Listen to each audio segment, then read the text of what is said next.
1 नवंबर 2023 को करवा चौथ का पूजा है।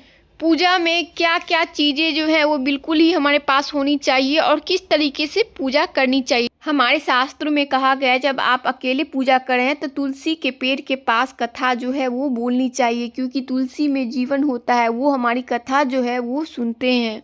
कलश के लिए तांबे का लोटिया लेना है जिसमें सिंदूर से स्वास्तिक बना लेना है और 2 कड़वा लेना है हमें, जिसमें एक कड़वा में जल भरना है और दूसरे कड़वा में सिंदूर से 13 बिंदी लगा लेना है इसके मुंह पे। और इसमें गुड़ से बना कोई सामान या चीनी या फल या मिठाई कुछ भी भर देना है। पूजा के बाद इसे हमें दान दे देना है और जिस कड़वे में जल रखा है उस जल को हमें चांद भगवान को अर्पित करना है। इस तरीके से अष्टदल जो है वो चावल से बना लेंगे। ये साबुत चावल है जो पूजा में हम लोग उपयोग करते हैं। कलश में आप ज़रूर ही एक सिक्का, फूल और सुपारी डाल दें और कलावा बांधे। नारियल जो है उसको वस्त्र लपेट कर करके तब कलश के ऊपर में हमें रखना है। दोनों कड़वा के नीचे में हमें गेहूं जो है वो ज़रूर रखना है थोड़ा सा, और दोनों ही कड़वा को हमें ढक देना है। तो एक कड़वा के ऊपर मैंने गेहूं का कटोरा रखा है और दूसरे के ऊपर चावल का कटोरा जो है वो रख दिया है। यह पूजा हमें हमेशा ही सूर्य अस्त होने से पहले कर लेना चाहिए। कड़वा का मतलब तिथि होता है और इस दिन हम लोग गणेश जी की पूजा करते हैं। यह तिथि गणेश जी को समर्पित होता है, तो गणेश जी के साथ ही हम उनके पूरे परिवार की पूजा करते हैं। आप फोटो में भी पूजा कर सकते हैं, लेकिन हमारे धर्म में माटी का बहुत ज़्यादा महत्व होता है, माटी की मूर्तियों का। तो इसलिए हो सके तो माटी की मूर्ति बना करके ज़रूर ही पूजा करें। तो माटी से यहाँ मैंने शिव जी, माँ गौरी और सुपारी को कलावा में लपेट करके गणेश जी बना करके रखा है और सबके ऊपर गंगा जल जो है वो जल में मिला करके सबको स्नान कराना है। हम लोगों के यहाँ साबुत जो चावल होता है उसे हम लोग पीस लेते हैं और उसमें हल्का सा हल्दी डाल देते हैं और पूजा में जितना भी सामान का उपयोग करते हैं सब में वो लगाते हैं और साथ ही उसके साथ ही सिंदूर भी लगाते हैं। तो ऐसा हम लोग के यहाँ किया जाता है। तो अगर आप लोग के यहाँ भी ऐसा होता है तो आप देख सकते हो जितना भी हमारा फल है सब में आप पीला पीला लेप लगा हुआ है।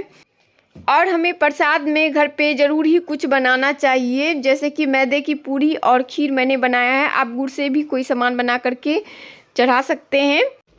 अब हम एक चांदी का सिक्का जो है उसकी पूजा करेंगे। अगर आपके पास चांदी का सिक्का नहीं है तो आप इस तरीके से चांद भगवान जो है उनका स्वरूप बना लीजिए सफ़ेद चंदन से और उसमें अक्षत जो है वो भर देना है। तो इस तरीके से चंद्र देवता की हमें पूजा करनी है। अब हमें इनके ऊपर स्नान करवाना है, गंगा जल जो है वो छिड़कना है, फूल जो है वो हमें चढ़ाना है सारे भगवान को। जो प्रसाद बनाया है हमने और जो भी वस्त्र आदि है सब भगवान को स्पर्श करा देना है बारी बारी से। माँ गौरी को स्पर्श कराना है, उसके बाद माँ करवा को स्पर्श कराना है, कलश को स्पर्श करवाना है, चंद्र देवता को स्पर्श कराना है और हमें ये बोलना है कि हे माँ इन्हें स्वीकार करे, हे माँ हमारे प्रसाद को स्वीकार करे।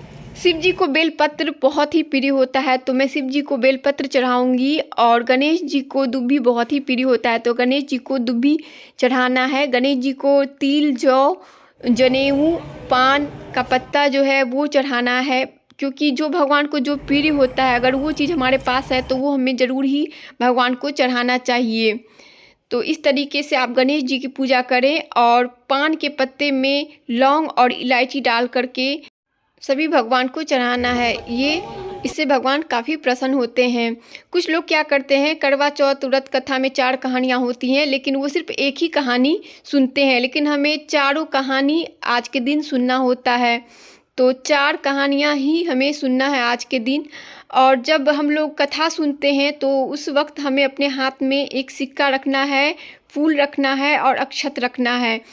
ये हाथ में रखने के बाद ही हमें कथा सुनना चाहिए और कभी भी नीचे ज़मीन पे बैठ कर के नहीं, बल्कि आसनी के ऊपर, अगर आसनी नहीं है तो दुब्बी और अक्षत डाल करके तब उसके ऊपर बैठ करके हमें कथा सुनना चाहिए। नहीं तो धरती माँ जो है हमारा पुण्य ले लेती है, सारा व्रत का फल ले लेती है।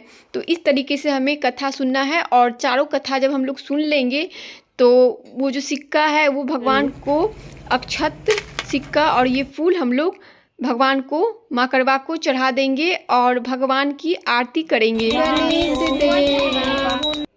गणेश जी की आरती के बाद हम लोग माता करवा की आरती करेंगे, शिव जी की आरती करेंगे और जब आरती हो जाएगा तो उसके बाद हम लोग करवा को फेरेंगे। अगर कोई भी हमारे साथ पूजा नहीं कर रहा है तो माँ गौरी से हम लोग अपना करवा फेरेंगे। जिस करवा में जल रखा है वो और एक करवा में जिसमें हमने फल भरा हुआ था वो, उस दोनों को हम लोग आपस में 5 बार बदल लेंगे। और एक तरफ हम लोग वस्त्र रखेंगे, एक तरफ फल रखेंगे, उन्हें भी हम आपस में 5 बार बदल लेंगे। बाएं से दाएं की तरफ हमें करवा फेरना है। और जब हम लोग करवा फेर लेंगे तो उसके बाद हमें हवन करना एक छोटा सा। तो आप इस तरीके से छोटा सा हवन ज़रूर करें। कोई भी पूजा का फल हमें हवन करने के बाद मिलता है। तो चलिए मैं कुछ बातें आपको बता देती हूँ करवा चौथ से जुड़ी हुई।